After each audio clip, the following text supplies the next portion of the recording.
Sky 5, overhead of a major train derailment in our area. Live team coverage from the scene with details of what happened and the extent of the injuries. Terrifying moments caught on camera. Witnesses watch in horror as a passenger train slams into a tractor trailer. Passengers thrown around by the force of the impact. We heard this big drop or this big bang, so that woke me up, and then all of a sudden we started slowing down pretty rapidly. And then all of a sudden we hear another huge bang, and we just come to a complete stop. It was scary. It was very scary. I felt like I was hopeless, like I couldn't do anything. Sky 5 was there as 2 escaped prisoners are captured in Raleigh. The dude kicked the back door open on that van and he took off like Carl Lewis. Why the search may be over, but the investigation is just beginning. Hey, I'm alive. Here, we need notarization. Really? Tonight, a bizarre story from our viewing area. The VA declared a man dead in March. Tonight, he's talking to WRAL News. Plus, a man died after local police used a taser on him. His father wants to know why. They already had him. Why is he dead? Shattered glass covers the floor of this floral shop. Investigators say a burglary suspect threw this rock through the front door late Saturday night. What happened next has shattered one family. This is pure out and out murder. He didn't have a weapon. He didn't have anything. Haunting moments for a group of construction workers who watched 3 men fall to their deaths, many trembling as they recounted what happened in downtown Raleigh today. And it just snapped. I heard it snap. They just told us to run, so I ran, fell like 2 feet away from them. Really? I mean, so you had to run to get out of the way? We ran right in that hole right there in the bottom. Ran in there and you just gone. They heard it shaking. They knew something was wrong. They said his partner reached out to try to grab one of the workers, and he said that worker actually left a scratch on his arm. And the worker I was talking to, he just kept telling me about that scratch that was left on his partner's arm, and tears were completely welled up in his eyes. We're tracking breaking news on WRAL. We now know the name of the person killed in a shooting at a local community college. We're live with the search for the gunman. He was shot on the 3rd floor, which was in the building of the library. The victim in this case was the print shop operator. This search has been so active that they are using tear gas to search the building. They have choppers flying overhead. Still have reason to believe that the suspect is alive and at large with a rifle. Tell me, Tashina, what did you hear? We just heard the police and the SWAT team saying that this is not a game. They came in there and got everyone out. I was in the cafeteria when the cops swarmed the building, and they told us to hide. Right now on WRAL, Kenneth Stansel's own words on how he says he planned the shooting and his getaway. The man who says he gunned down a former boss at Wayne Community College is expected to be back in North Carolina tomorrow. Hello, everyone. I'm Deborah Morgan. And I'm Ken Smith in for Gerald tonight. During a hearing in Daytona Beach, Florida this afternoon, Kenneth Stansel waived his right to extradition. He spoke exclusively with WRAL from jail before that hearing. I never wanted to live like everybody else, you know. I was a criminal, always had a criminal mind. I don't belong in society. The way I think, my mind don't work like yours. Deborah, it was an unbelievable scene in that courtroom. Nothing like I have ever seen in my 25 years covering court cases when he got agitated and had to be dragged out of that courtroom. If you're a child molester... Okay, you're not going to use that word in my courtroom. I don't what you Okay, take him out. Take him out. Take him out. We, the 12 members of the jury, unanimously find the defendant to be not guilty of first-degree murder. Such an emotional scene just moments ago here at the Durham County Courthouse. After about 5 hours of deliberating, the jury delivered that verdict of not guilty on all counts. Mitchell, who says that he was sleepwalking when he killed his 4-year-old son, Blake, was in tears after that verdict. He wiped his eyes as he left the courtroom to start the process of his release. Breaking at noon, an intense manhunt ends in North Carolina. The suspected mass shooter captured after police say he killed 9 people at a historic African-American church. Dylan Roof, 21 years of age, lives in Columbia, South Carolina. This is his walk shot, walking out of the Shelby Police Department. Song and prayer filled the streets of downtown Charleston as the body of Reverend Clemente Pinckney was escorted past the church where he served and where he died to an arena where thousands were gathered to grieve the deaths and celebrate the lives of the Emmanuel Nine. Because of you, we will see the Confederate flag come down here in the state of South Carolina. After 54 years of flying over the South Carolina state capitol, the Confederate battle flag is now headed to the relic room. We watched here in our newsroom as history unfolded in the Palmetto State. Good afternoon, everyone. I'm Bill Leslie. And I'm Linda Loveland in for Michelle Marsh, who is covering this historic event in South Carolina. There were cheers and tears in Columbia. Some cried because they say a symbol of hate has finally been removed from a place of honor. Still others are disappointed to see what they called a symbol of heritage go. WREL's Michelle Marsh was there as the flag was lowered for the final time. I tell you, it was really beautiful to see so many people gathered here standing shoulder to shoulder. They may not have agreed with the person standing next to them and their viewpoints, but for that moment, they stood in unity and watched black, white, young, old, as they all stood here to witness a new day in South Carolina. 54 years and 15 minutes, one man yelled in the crowd. People here patiently waiting for the Confederate battle flag to be removed from in front of South Carolina's State House. Thousands of onlookers cramming into one space to get a view of the flag one last time.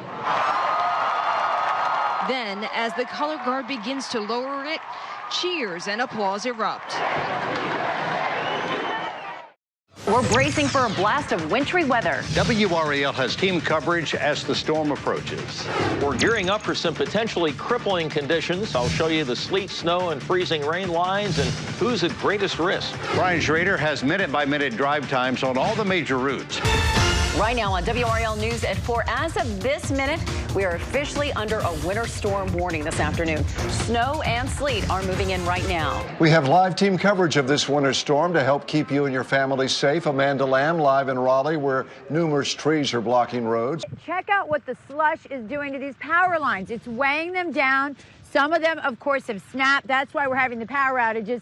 As you can see, this massive tree has fallen onto one of the apartment units. 12-year-old Brianna Shug and her friend were sledding nearby when her dog walked out on the ice and fell in. I panicked and we were calling him. Brianna ran to get her mother, who then went after the dog on a sled until the ice broke beneath her. And then when I fell in myself and was trying to roll out of the ice, it like locked up my lungs. I luckily was in the ambulance because I would have been having a heart attack. I was already hysterical. After a hot bath, Brody seems to have completely recovered. Rain and heavy winds creating many of those trouble spots here tonight in the Outer Banks. Standing water accumulating on certain low-lying areas, particularly in Kitty Hawk just up the street. The stormy seas pushed oceans of water ashore in Buxton along the Outer Banks. You are in a battle with the ocean. Well, they're winning.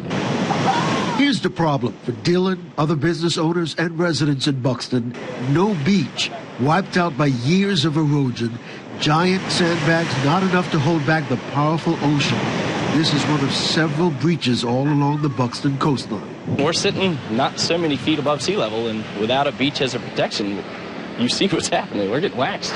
Sheriff's deputies have been using this high water rescue truck to get through some parts of the county. That's because they say the floodwaters are as much as 3 feet deep. I've lived here since 2008, and this is hands down the worst event ever since I've been here. Greg Fischel is on a scientific quest to explore climate change. He talks to world experts and goes wherever the data leads him. I'm here in Barrow, Alaska, along the Continental Divide. The quest is on. The official quest, exploring climate change, tonight at 6. WRAL News, exceptional reporting. We have 5 crews in Chapel Hill uncovering the latest information for you. Here are some of the key elements. Cullen Browder has been sorting through the findings all afternoon. Bottom line, this is a much broader investigation. Focused on people. Her bank account was cleared out. You're kind of in shock. And solutions. If you use a debit card, avoid these 4 ways they call risky. I didn't even know they had such a thing. Click on it, it's there. for my protection. Every night at 6, only WRAL News. He was the poster boy for the Highway Patrol, literally. He was a very optimistic person. He had a very commanding presence. 8 years as a trooper, Humberto Reyna was featured as the Latino face for the patrol. Then, November 23rd, 2009. The man that left that morning, he didn't come home. As he responded to a crash at I-40 and 85, Reyna's patrol cruiser was crushed by a hydroplaning car. Reyna was hurt, but his worst injury isn't readily visible. He has a brain injury. He has cognitive deficits. He has dementia. He has post-traumatic stress disorder. This is Reyna today. I was doing my job. Whatever happened to me. Reyna's family battled the state for years over his care. He collected workers' comp, but his wife, Kay, fought for rehabilitation and personal care services almost from day one. How could they do that to me? Did they know what they're doing? 3 promising young lives cut short way too soon, shot in what police are calling a dispute over a parking space. The question remains, however, was this a hate crime? A grieving father says yes. This is execution style.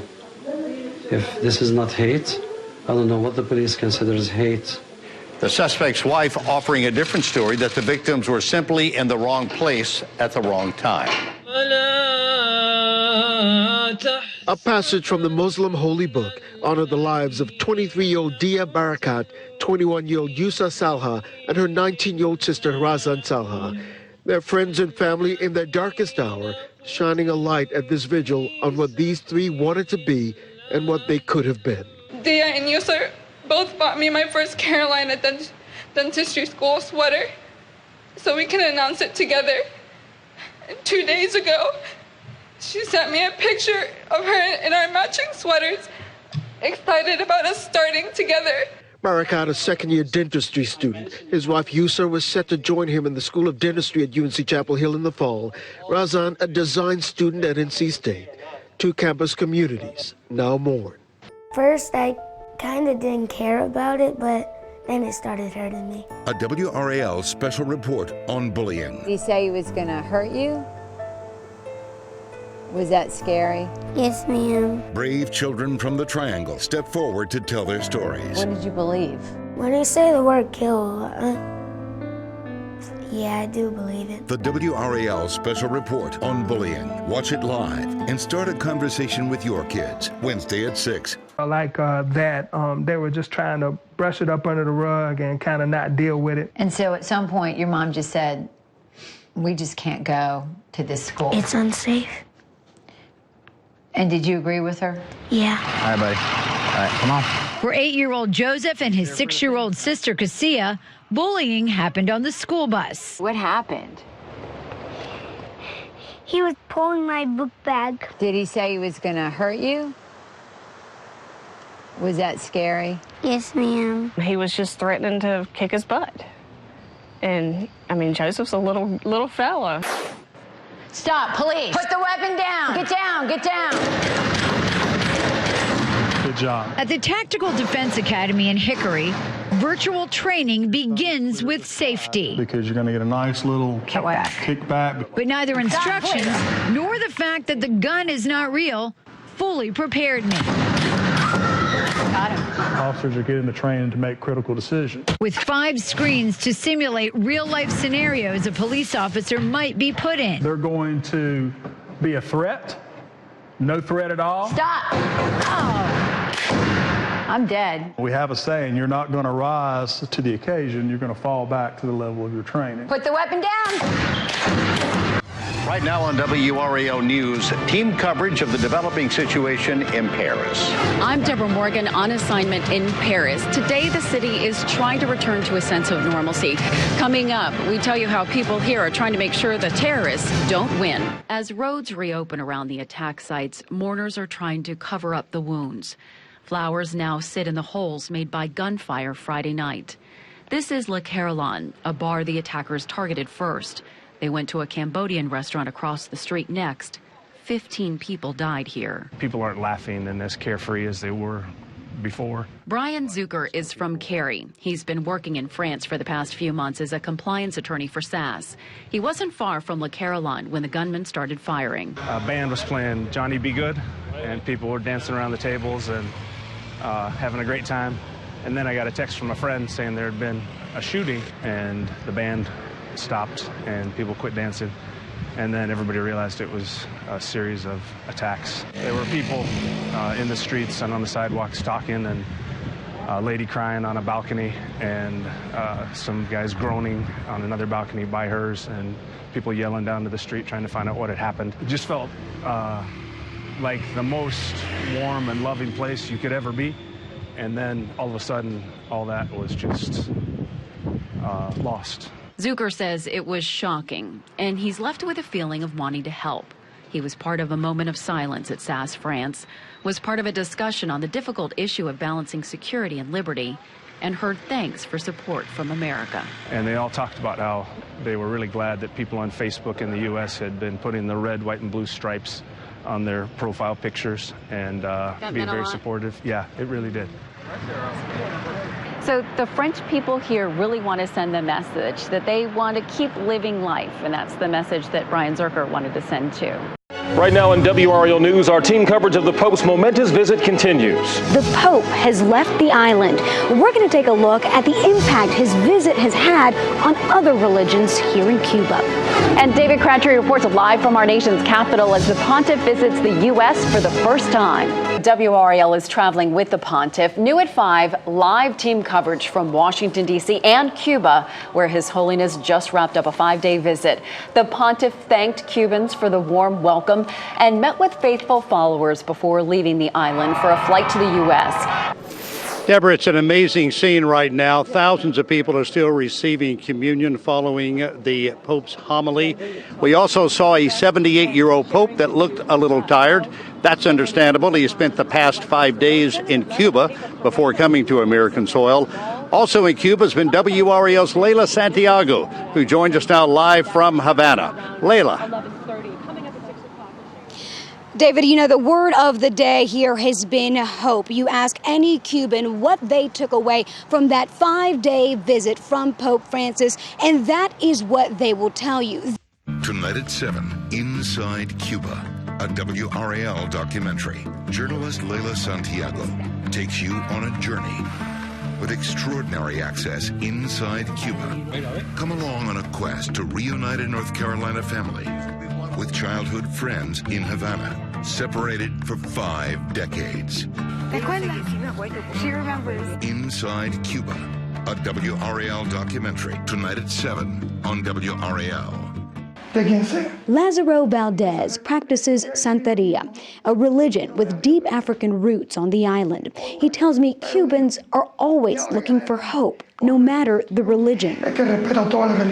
They respect all religions because they have all lived the same struggle. It wasn't until the early 90s that the government allowed people to openly practice their religion of choice. Valdez tells me he once had to hide this bracelet he wears openly today, a symbol of Santeria.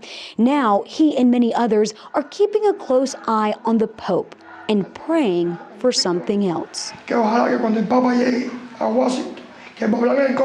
Maybe when the Pope speaks to the U.S. Congress, he tells me, our problems on the island will be solved. This next story is simply amazing. Lost and wandering in the woods for days, a Harnett County man thought his life may be coming to an end, and the state, in the meantime, issued a silver alert. Instead, he was rescued and lived to tell his tale of survival. This is a picture of 88-year-old Lloyd Hall, the day he was found after being lost in the woods for nearly 4 days. I didn't have no business in the woods to start with, the way, but I didn't, I've been here 30 years. This is Hall today, at home, recovering from what he calls the second most memorable experience in his life. I was nearly gave out. My leg was hurting. I could not hardly, I still can't stand on my feet. The former World War II vet says he wandered into the woods not far from his house on Sunday, September 27th.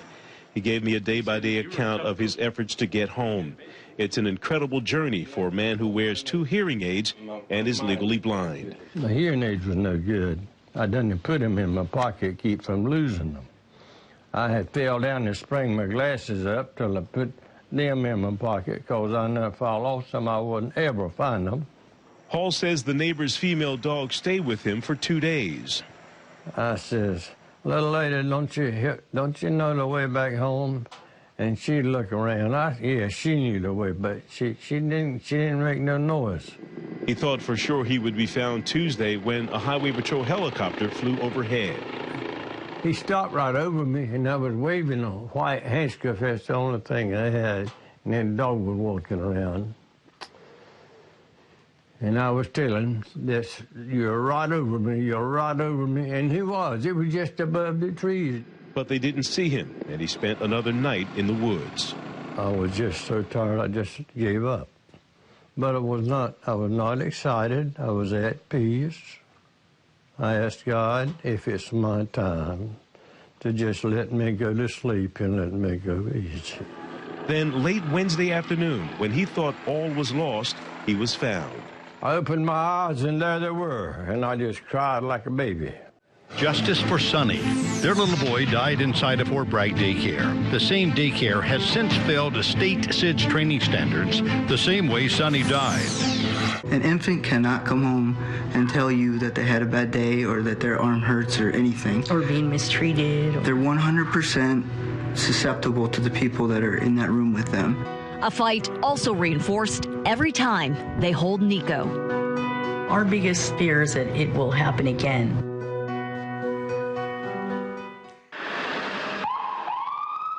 Your high school or college-aged child critically injured and in a coma. You'd be able to step in and help with medical decisions, right? Maybe not. 5 on Your Side's Monica La Liberty is here now to explain how parents can be powerless. Monica? They told us we should prepare for him not to wake up from his coma. I'm like, how do you prepare for that? You know, it was a very, very difficult time. Now, 5 years after a devastating snowboarding accident,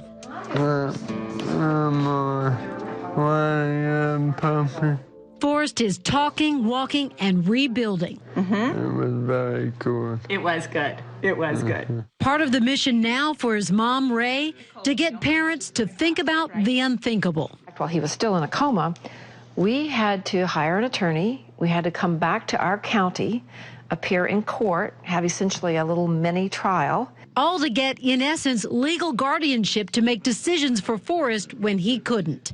We all know legally 18-year-olds are adults. Under HIPAA, that means their medical issues are none of your legal business, even if they're on your insurance. So if your child is in a serious accident and cannot speak for themselves, the care provider, in Forrest's case, the doctors, can make the decisions. It is called implied consent. He was not going to go across the stage without walking at graduation, and my thought was, okay, God, we need a big one on this. Victor Emmanuel Murray. Prayers answered. Oh, that was just awesome, and to have thousands of people in here just cheering for him, screaming his name, and when it got just a little bit quieter, they'd amp that up even more. I mean, it doesn't get any better than that. He deserves it. Do you think back to that day? Oh, yes. I definitely don't want anybody else to have to go through what I've gone through.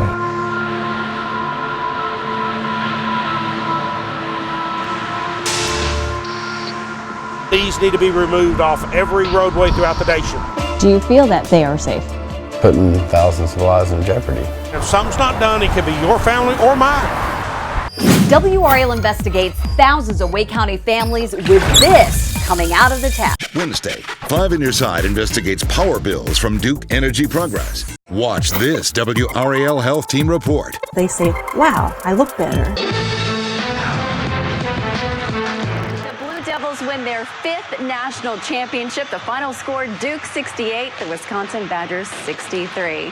Thanks so much for joining us for your Hoops headquarters coverage of tonight's NCAA championship. We know you can't go to bed yet. I'm Deborah Morgan. And I'm Gerald Owens. We have you covered from Indianapolis to Durham. When they go into the season next year, that first game at home, they'll be looking up in the rafters, raising another banner. So it'll be a big night for Duke and the program. The doors open at Cameron Indoor Stadium. The students poured in by the hundreds. Once inside, the Cameron Crazies took over, and this was even before the game started. Can I really watch it anywhere else? Do you see the camera on me? Do you see the crowd? Let's go! Our tradition here is that the only time you can storm a court is when we win a championship, and I think we did that yesterday. For 35 years, Friday night, WRAL has brought you all the excitement of Friday night. All the highlights and scores of your favorite teams.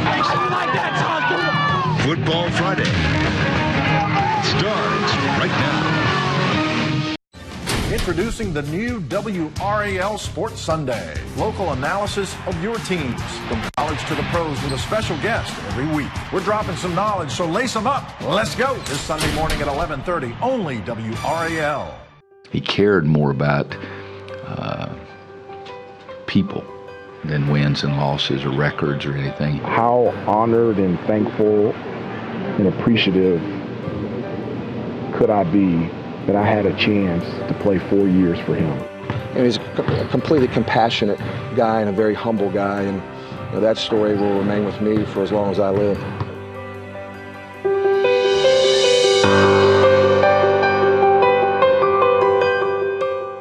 The grass, the crowd, the smell, the sounds of the bat. It's my favorite place. They'll slide in and beat the tag. It's the Durham Bulls. It's the best minor league baseball team ever. On our coast, there's a fight to save fish. Because there's a whole lot less fish than what there used to be. Save jobs. Every year you have a few more regulations put on, making it harder to make a living. Save the environment. I just don't think people across the state understand what's going on our coast. This is an Osprey Eyes view of a shrimp trawler on the Neuse River. WRAL's drone took the shot. See that much smaller white power boat behind the trawler? That boat belongs to WRAL engineer Tony Gupton. He used it as a takeoff and landing platform for the drone, while documentary producer Clay Johnson drove the boat and documentary photographer Jay Jennings shot with his own camera. Explore the natural wonders of North Carolina. Beautiful places off the beaten path. That's pretty cool. Need an adventure for the family? Watch Nooks and Crannies, Friday at 5:55 on WRAL News. Surf City, Soundside Park. I'm at the park, and it's really nice. Ashley Johnson is from Clayton. Woo! After a few days on the beach, she and her family are ready for this change of scenery. It just feels good. I don't know. It's something my family's been doing for a long time. We just come here later in the afternoon. It's a time of transition and of tranquility. I like the area, I like to relax, and I like to fish. Fishing is what brings Mike Whiston here. I mean, I just like sitting out here seeing the sun. I mean, we go to the beach too, don't get me wrong, but not all the time. I'd rather be over here fishing and stuff. He could be fishing on the beach, but this offers something more. Just, I don't know, it's quieter. Got a good view of the sunset.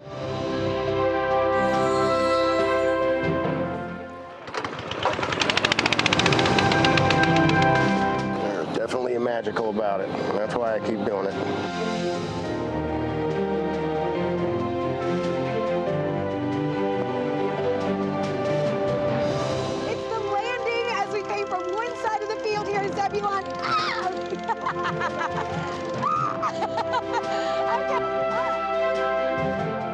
Good evening, everyone. Welcome to WRAL's 27th annual Coats for the Children telethon. I'm here with Greg and Gerald. We've had a wonderful day so far in our WRAL studios. Get this, guys. We have raised so far $72,000 for the Salvation Army. Oh, that is going to keep a lot of children warm in our community this winter. Oh, this is pretty good. I was looking at this thinking, well, I don't know, this is a kiddie ride, but hey, not bad at all, guys. But I see you're taking a vested interest in your wardrobe. This is a big story. A big story, but a little place. Steve's Doghouse. Water and coffee and drinks. And hot dogs, beef dogs, footlongs. Sauces, Italian sauces. And he offers something else. I got a big story. It's a big story that begins all the way over in Greece. I came to this country in 1949. He wound up in New Jersey, was 19, spoke no English, but found work in a restaurant, washing dishes. Making $5.50 a day. But he saved his money and came to Raleigh. Steve Poneris has come a long way. What have you learned in your life? I learned speak English. Oh, but his story is much bigger than that. God bless America. God bless America.